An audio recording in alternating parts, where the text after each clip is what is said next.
മാനസരസിന് നമസ്കാരം. കുട്ടിക്കാരെ, നമ്മുടെ പൂർവ്വപിതാവായ അബ്രഹാത്തെ ദൈവം പരീക്ഷിച്ച കഥ നിങ്ങൾ കേട്ടിട്ടുണ്ടോ? കേട്ടിട്ടില്ലെങ്കിൽ കേട്ടോളൂ. ഊർ ദേശത്ത് അപ്പച്ചന്റെ 3 മക്കളിൽ ഒരാളായിരുന്നു അബ്രഹാം. അബ്രഹാമിന്റെ ഭാര്യയുടെ പേരാണ് സാറ.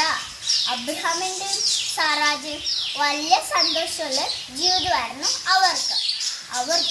ഒരു വിഷമമേ ഉള്ളായിരുന്നു. അവർക്ക് മക്കളില്ലായിരുന്നു. മക്കളില്ലെങ്കിൽ വലിയ ദുഃഖമല്ലേ.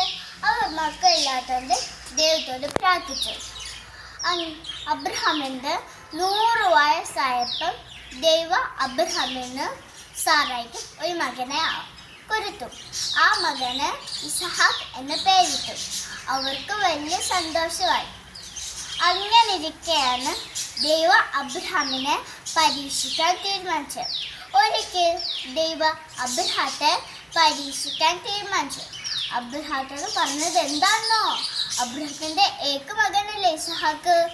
ആ ഇസഹാക്കിന് ദൈവത്തിന് ബലി കഴിക്കണമെന്ന്, അതും ഹോമയാഗം കഴിക്കണമെന്ന്. ഹോമയാഗം എന്താണ് നിങ്ങൾക്കറിയാമോ?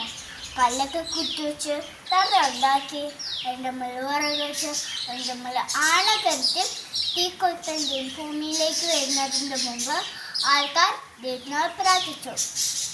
ഇങ്ങനെ പ്രാർത്ഥിക്കുന്നതാണ് ഹോമയാഗം എന്ന് പറയുന്നത്.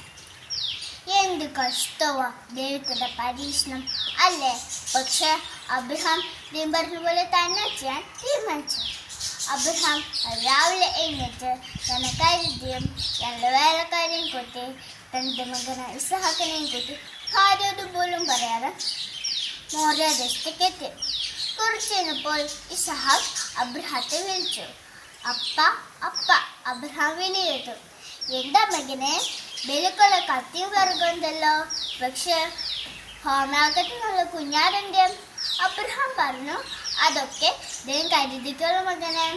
മോറിയ ദേശം എത്തിയപ്പോൾ കല്ലൊക്കെ കുത്തിവെച്ച് തറ ഉണ്ടാക്കി അതിൻ്റെ മുകളിൽ വിറക് വെച്ച് അതിൻ്റെ മുകളിൽ ഇസഹാക്കിനെ ബന്ധിച്ച് കിടത്തി.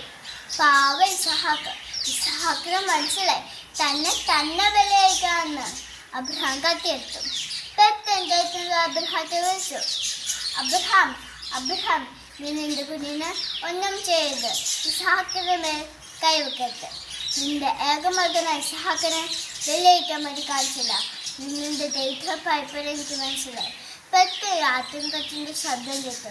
മുറിച്ചെഴുതേക്കും പൊറുക്കി കിടക്കുന്ന ആട്ടിൻകൊച്ചിൻ്റെ ശബ്ദം കേട്ടു. അബ്രഹാം പെട്ടെന്ന് ഇസഹാക്കിന്റെ കെട്ടലായിട്ട് താഴെയിറക്കി കെട്ടിപ്പിടിച്ചു. അങ്ങനെ ഇസഹാക്കിന് പകരം ആ ആട്ടിൻകൊച്ചിനെ ദൈവത്തിന് ബലിയർപ്പിച്ചു. അങ്ങനെ ദൈവത്തിന്റെ പരീക്ഷണത്തിൽ അബ്രഹാം വിജയിച്ചു. നമുക്കും ഇതുപോലെ പരീക്ഷണത്തിൽ നേരിടേണ്ടതായി വരും. അപ്പോൾ വിശ്വാസികളുടെ പിതാവായ അബ്രഹാമിനെ പോലെ വാക്കിലും പ്രവൃത്തിയിലുമൊക്കെ ദൈവത്തിലുള്ള അടിയുറച്ച വിശ്വാസത്തിൽ നിലനിൽക്കാൻ നമുക്ക് സാധിക്കണം. ഇതാണ് അബ്രഹാമിൻ്റെ ഈ അനുഭവ കഥ നമുക്ക് തരുന്ന സന്ദേശം.